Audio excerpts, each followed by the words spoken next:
All right. Happy Halloween and time for another episode of Ghetto Antiques Roadshow. So, what did we get from eBay today? Well, I'll tell you something. It's creepy. And if I think it is what it is, and so you probably all saw my video the other day where I won something on eBay for a really good price. And, there's always catches to it. And the seller ended up relisting the item, keeping my money, not replying to any of my messages, asking for at least my money back. And eBay said they were going to take down his other listing, which is a duplicate of mine, the one that I won, which is now at like triple the price that I paid for it, and with 28 bids. And eBay never took the listing down. So if you guys wanted an update, that is what's going on. The seller is playing like, I don't know you exist. I have your money. And I guess he didn't like the amount that I paid for it because I paid so cheap for it. So what did I get here? Enough of me babbling. I sound like the grandma from Sopranos. Bambling. I'm doing too much of that. All right. Oh, peanuts. Packing peanuts. All right. Let's try to get this thing out. If I can find it in here. Okay. Ah, crap. I hate when these things litter all over the place. All right. Hold on. Okay. We got to get the cutting apparatus. And try not to cut the item. And what in the hell is this, you might ask? I'm not even 100% sure myself. I think it is what I think it is. The thing that's going to probably creep you all out. And we're getting there. We're making progress, right? Progress.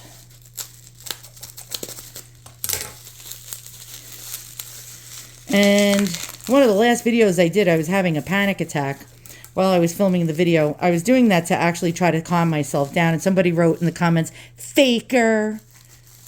Well, I can't believe that people are such assholes.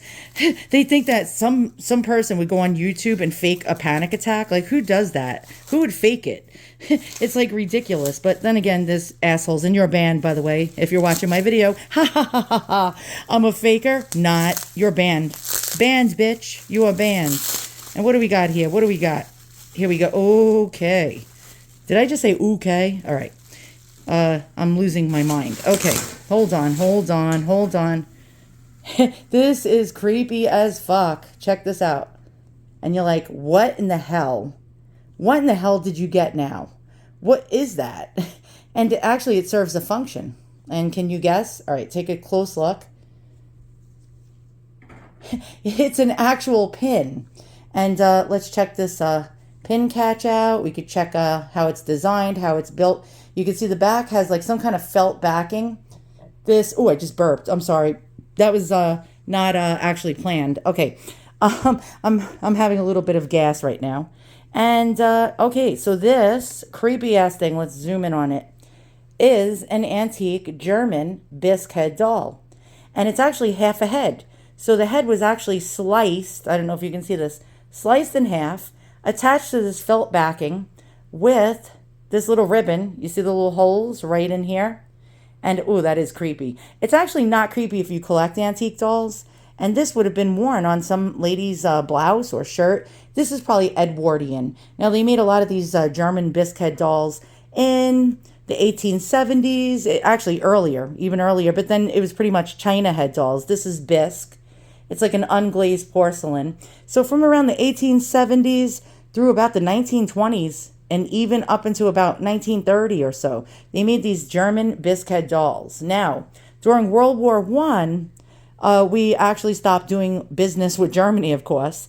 And so Japan took over making our bisque head dolls for us. So I'm going to have to guess this is prior to World War I. This is definitely German. It is not Japanese. I collect enough of these dolls to know. Now, she has a mohair wig. Can you see that? She has a mohair wig. I can actually pretty this wig up a little. I can, actually, you can take like a pick or a fine-tooth comb, and you can actually, you'd put like a little hairspray onto the comb, and, you can actually get the flyaways to behave. So let's go ahead and get the flyaways out of her face. But this is really, really quite cool. What did I pay for it? I think it was, oh, we got a snafu here. Okay. I think it was between 25 and 30 doll hairs. Yeah, doll hairs. All right, I'm not even funny. I'm going to show you what a real Biscuit doll looks like. Hold on, and we're going to get a German one out.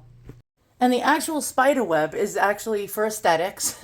No, actually, I haven't dusted up here in a long time. All right, so let's find a German antique Biscuit doll to show you. And as you can see, I have quite a few here, along with some French ones. This is the China head dolls I was telling you about. These are the earliest ones, the earlier ones. They also made China head dolls to the 1930s as well. And you can see it's like a glazed porcelain. This one is from the 1860s. And you can see that really cool hairstyle. Okay, this is German. And this one was made by Fleischmann and Blodell, which actually made dolls for the French market. So you can see they came with different eye colors. So you would have blue, which was the actually more common than brown, because I don't know, for some reason. Actually, no, I can't even say that blue was more common. Actually, with the China head dolls, brown eyes are very rare. Most of the China head dolls came with blue eyes. Yeah, it was pretty much 50-50 with the eye color. So that's German. This is a Kessner doll. It's German. And this one is probably 1895, probably just about 1900. This one's from the late 1890s. And we can see the head. And that is really funny and creepy looking. And there we go. So we have another German doll here. And she has her spider web. I have to get up there and dust. And there we go. That's a Kessner doll. Kessners are really, really well made. This one is actually circa 1890. And it's a shoulder head with a kid body, kid leather body. Most of these came with a jointed composition, as you can see here. And some of them came with kid leather bodies, with porcelain or almost like a porcelain hands, sometimes kid leather hands, or sometimes even in this case, we have, it's like a plaster, and very interesting. And here's another Kessner doll right here. And this one is circa 1898. Really, really quite cool. And so now you can see that this is an old brooch. And yet here's another one. This one is circa 1895, 1898, like right around there, 1900. This was made by Heinrich Handwerk. And they made very, very lovely dolls. As you can see, they have teeth, a lot of them. Some of them do have closed mouths, like this one. These are the earlier ones. So the earlier ones came with closed mouths. So people keep ringing my damn doorbell. I know it's Halloween, and that's what people do. But I'm going to disengage the doorbell in a minute because it's really getting annoying. I used to enjoy Halloween. I don't enjoy it so much anymore, being an old crony. Right now, being an old crony or old crone, you just don't enjoy holidays as much anymore. And so I put a bowl out with a note that says only take 2 because you need to leave some for the zombies. And people never follow the directions. They actually kept ringing the doorbell, even though there's a big, gigantic sign that's about 2 feet big that says, "Do not ring the doorbell, just take 2." And yeah, I guess people have low IQs, unless children probably aren't taught to be, taught to read in schools these days. Yeah, they're probably not being taught to read anymore. They're probably taught about gender studies and all that other crap instead. And how not to spell. And yeah, I notice a lot of times when I watch live streams on YouTube and people in the chat are writing comments, nobody can spell anymore. And I'm not saying that I have an IQ of 190 because I'm not the world's smartest person, but damn. Okay, back to this. I can go on and on. I have diarrhea of the mouth. This is quite cool. Now the pin back, actually, by the way, this bonnet is original to her. Very, very old, as you can see. Look at this fabric. Now, why is the pin back so clean? You can see this is really clean, and you can generally date your brooches and pins by the closures. It's because somebody probably never really used this. This was given as a novelty. Now, they did make novelties and pin cushions as well out of these German Biscuit dolls. Oh, I burped again. Sorry. They did make little novelty items, and they were just that, novelties. So someone would get this as a little sort of cute little gift, and probably thought it was ugly as shit and never wore it. That pin back, oh, we got a snafu with the hooker glove. The pin back actually looks really, really quite clean. And this is a early 20th century safety catch. Probably, Yeah, again, this is probably just pre-World War One. Yeah, probably just pre-World War One. But it's very, very clean and shiny. This is actually in really good shape. Now, what is something like this? What is something like this valued at? This is a triple collectible. Okay, so what do I mean by a triple collectible? So basically, this item it appeals to many different collectors. Number one, doll collectors. Number two, pincushion collectors, people that like sort of pincushion type of dolls. And number three, brooch collectors.